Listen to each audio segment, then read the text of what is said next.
हाँ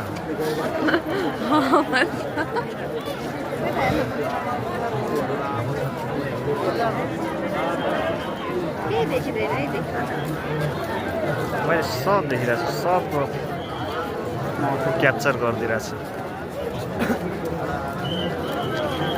यो चाहिँ पशुपति आज कति गते हो? के गर्ने फोटो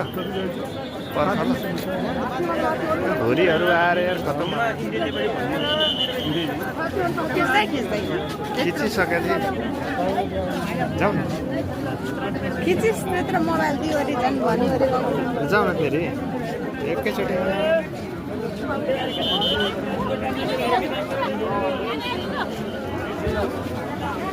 पर्ख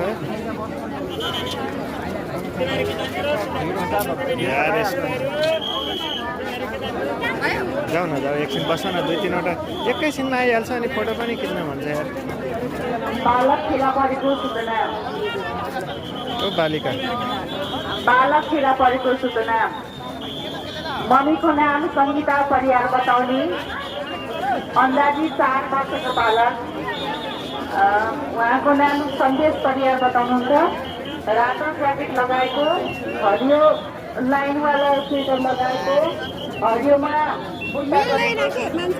लगाएको र स्कुलको कालो जुत्ता लगाएको सन्देश परियार नाम गरेको बालक करिब 1 घण्टा अगाडिदेखि खबर शिविरमा बसिराख्नु भएको छ र उहाँको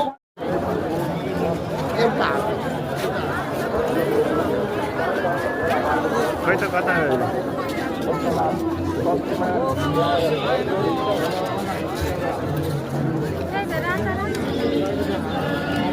बस है म त्यहाँ कुरो गर्छु।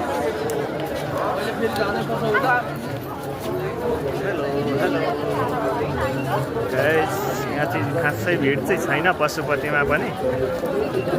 फाइनली हामीहरू मन्दिरहरू हेरेर आइसक्यौँ। टक्क बुढाबुढी बुढी चाहिँ पुरै फोटो खिच्नमा अलिक बिजी नै छ।